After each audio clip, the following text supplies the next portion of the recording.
데오빌로여, 내가 먼저 쓴 글에는 무릇 예수께서 행하시며 가르치시기를 시작하심으로부터 그가 택하신 사도들에게 성령으로 명하시고 승천하시는 날까지 기록하였나라. 여기서 성령으로 명하시라는 것은 무엇을 명하냐면 세례를 받으라는 것입니다. 5절 말씀, 요한은 물로 세례를 받아 너희는 몇 날이 되지 못하여 성령으로 세례를 받으리라 하시는 것을 기록하고, 누가복음 전체는 성령 행전입니다. 사도행전이라는 것은 성령 행전입니다. 어떻게 성령을 받아야 하는가? 그것은 명령입니다. 성령은 받고 안 받고 선택이 아닙니다. 하나님께서는, 예수님은 이런 성령으로 명령을 하셔서 제자들이 전부 다 성령 받으라는 것입니다.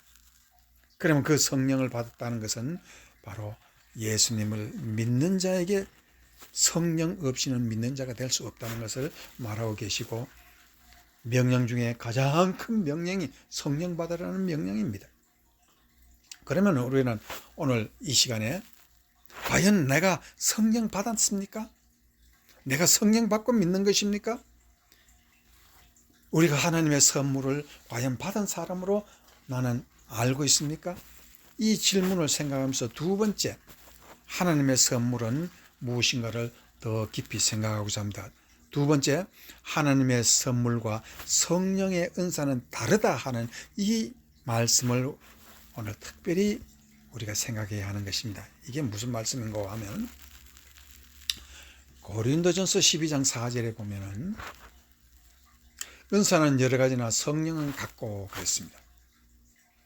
하나님께서 믿는 자에게 주시는 첫 번째 하나님의 선물은 성령입니다. 모든 사람에게, 모든 믿는 자에게 성령은 똑같이 선물로 주시지만은 그 성령이 하는 일이 하나 더 있습니다. 성령 우리에게 깨닫게 해주시는 것뿐만 아니라 그 다음에 또 주시는 것이 있는데, 그것은 성령은 은사를 나누어 주셔서, 고린도서 12장은 은사장으로서 성령이 우리에게 믿음만 주는 것이 아니라 다른, 우리가 믿음 외에 믿음과 다른 어떤 은사를 주고 있는데, 하나님의 선물과 성령의 은사는 다르다는 것을 말하고 있습니다. 오늘 본문 말씀 10절에 보면 하나님의 선물이라 할 때 그리스 말로는 도레아라고 말하습니다. 다른 데서는 도론이라고도 말하고 도레아라고도 말하고 있습니다. 그런데 성령의 은사라고도 얘기할 때 은사도 선물입니다. 정확하게 말해서 은사라는 것은 은혜로운 선물인데, 성령이 은사라고 얘기할 때 은사는 도레아라는 그리스 말을 쓰지 않고 카리스마라는 단어를 쓰고 있습니다. 그러므로 우리가 성경을 본문 원문으로 읽어보면, 그리스 원어로 읽어보면 선물이라는 것은 두 가지 선물이 있습니다. 하나는 도레아 혹은 도론이라고 얘기하는 선물이 있고, 하나는 카리스마 아니면 카리스마타, 복수로 카리스마타라는 말이 있습니다. 도레아와 카리스마는 완전히 다릅니다. 카리스마는 언제 줍니까? 믿는 자에게, 성령 받은 자가 복음을 전할 때 하나님이 주시는 권능을 두고 말하고 있는 것입니다.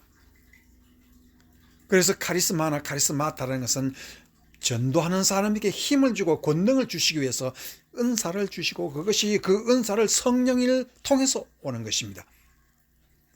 우리가 믿는 것도 성령을 통해서 오지만은 전도하는 자에게 주시는 능력도 또한 중요합니다. 그러나 우리가 완전히 분리해서 알아야 할 것은, 먼저 우리에게는 도래야 하나님의 선물부터 먼저 필요한 것입니다. 하나님의 선물이라는 그 성령 그 자체를 우리가 받지 못하면 믿지 못합니다. 믿음이 없습니다. 그 다음에 전도하는 것은 두 번째 문제입니다. 그런데 우리가 아는 바와 같이 우리가 사도행전에서 3장에서 성령의 은사, 2장에서 성령의 은사를 받았을 때, 성령의 불이 임했을 때, 그거 바로 성령 아닙니까? 예. 사도행전에서 나오는 3장에 나오는 성령의 그 역사는, 그때는 성령과 성령이 임하면서 동시에 은사라는 카리스마도 함께 있습니다. 즉 도레아라는 성령과 카리스마라는 성령의 은사가 함께 임해서 불과 같은 성령이 오순절 성령 강림으로 임했기 때문에 사람들은 그렇게 얘기합니다. 성령이 임하면 반드시 방언을 얘기해야 된다고 말을 합니다. 그러나 하나님께서 성령이 오순절 성령이 임했을 때 그 오순절 방언이라는 것은 전도하기 위한 것이고 예루살렘에 모인 많은 사람들에게 말씀을 전하라는 사명을 얻은 사람들이 그들이 전도를 하기 위해서 방언을 시작한 것이고 하나님께서 전도를 하게끔 시켰습니다. 왜? 초대교회는 카리스마가 그렇게 엄청 많았습니까? 이제 하나님의 말씀이 처음 시작되어 싹이 트려고 하는 그 단계에서 하나님의 특별한 권능이 없이는 사탄이 가득한 이 세상에서 초대교회에서는 특별히 이 권능이라는 것이 필요합니다. 전도를 위한 권능입니다. 카리스마가 필요한 세대였습니다. 그러나 오늘날 우리가 병을 고치고 사탄 마귀 쫓아내는 것에 대해서는 좀 많이 달라졌습니다. 병은 병원에 가서 고칠 수 있는 거기 때문에 우리가 솔직히 말해서 신유의 은사, 카리스마라는 것은 우선 중요하지만은 아주 중요하지만은 그거는 2차적이라는 것을 알아야 합니다. 그래서 몇 가지 말씀을 우리가 시간이 없지만은 먼저 생각해 보겠습니다. 에베소서 3장 7절 이 복음을 위하여 그의 능력이 역사하시는 대로 내게 주신 하나님의 은혜의 선물을 따라 내가 일꾼이 되었노라 라고 이 바울이 에베소 3장 7절에서 하시는 말씀에서 하나님의 은혜의 선물을 따라서 그러면 이 말은 뭐냐면은 바울은 하나님의 성령의 선물을 먼저 도래하를 받고 그 다음에 이 복음을 위해서 그의 능력이 역사하시는 대로라고 말하고 있습니다. 하나님의 선물 성령을 받고 하나님의 말씀을 받으니 전하고 싶은데 어떻게? 하나님의 권능, 카리스마가 없이는 안 되겠다는 것입니다. 그 2차적인 것입니다. 그런데 오늘날 많은 성도들이요, 방언을 하지 않으면 은혜를 받지 못하고 성령을 받지 못했다고 그렇게 말하는 사람이 있어요. 그래서 방언 은사를 받아야 성령을 받은 것이고 구원을 받은 것이라고까지 얘기하는 사람은 어떤 사람들입니까? 하나님의 은사라는 것과 하나님의 선물이라는 것을 구별할 줄 모르는 아주 성서적인 오류를 범하는 사람이라는 것을 알 수가 있습니다. 그래서 그런 사람들을 우리 교회에 와서 우리 목사님이 안수를 하면 성령 받는단다. 그래서 가서 성령을 받기 위해서 머리에 안수를 받으니 서서 머리를 밀고 넘어지니까 그때부터 방언을 하라고 이상한 소리를 내게 합니다. 왜 이와 같은 이 교회에 혼란이 일어났습니까?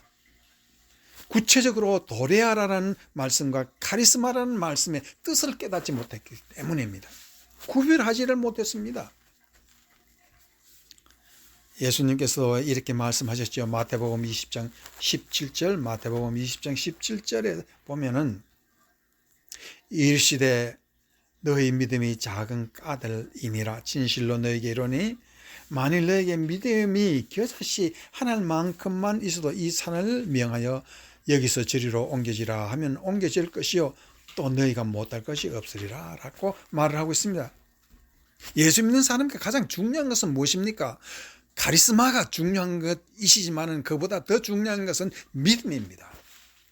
믿음이 자라나면은 능력도 임하고 우리가 전도하려고 하는 데는 하나님이 반드시 거기에는 권세, 권능, 카리스마를 주시게끔 되어 있다는 것입니다. 그래서 전도하는 사람의 하나님의 은혜를 믿음으로 받았을 때 우리가 교회에서 보면 아시겠죠? 사랑의 은사를 받은 사람, 또한 봉사하는 은사를 받은 사람, 또한 여러 가지 병 고치는 은사를 받은 사람, 기적, 이적을 행하는 사람들, 이거 전부 다 믿는 사람에게 나타나는 성령의 카리스마입니다. 왜? 전도하기 위해서 주시는 것입니다. 그럼 오늘 우리가 교회에서 혼란 무슨 혼란이냐? 도레아와 카리스마의 구별을 하지 못하므로 이 교회, 많은 교회들이, 목회자들이, 성도들이 혼돈 속에 살아가고 있습니다. 그러므로 이제 말씀의 결론을 로마서 8장 9절에서 전하겠습니다. 만일 너희 속에 하나님의 영이 거하시면 너희가 육신에 있지 아니하고 영에 있나니 누구든지 그리스도의 영이 없으면 그리스도의 사람이 아니라고 그랬습니다. 우리가 예수 그리스도를 믿는다는 그 자체는 성령님이 그 속에 없으면은 예수님을 나의 주, 나의 하나님, 나의 거룩하신 주라고 부를 수가 없다, 그런 뜻입니다. 예수를 믿는다는 것은 무슨 뜻입니까? 성령이 그 속에 있다는 뜻입니다. 그러므로 이제부터는 우리가 예수님을 이름을 빙자해서 기도하고 살아갈 때에 성령 없는 신앙인은 아무도 없다는 것을 알아야 합니다. 그 속에는 도레아라는 것이 있습니다. 비록 카리스마는 약해도 도레아는 있다는 것을 알아야 합니다. 그것이 하나님의 선물입니다. 이와 같이 우리가 항상 예수님 앞에서 말씀으로 은혜 받는 자가 되어서 하나님의 선물을 듬뿍 받아서 다윗과 같은 다윗이 시편 23편에 푸른 풀밭 쉴만한 목장으로 물가로 인도받는 여러분이 되시기를 주의 이름으로 간절히 축원하는 바입니다. 아멘.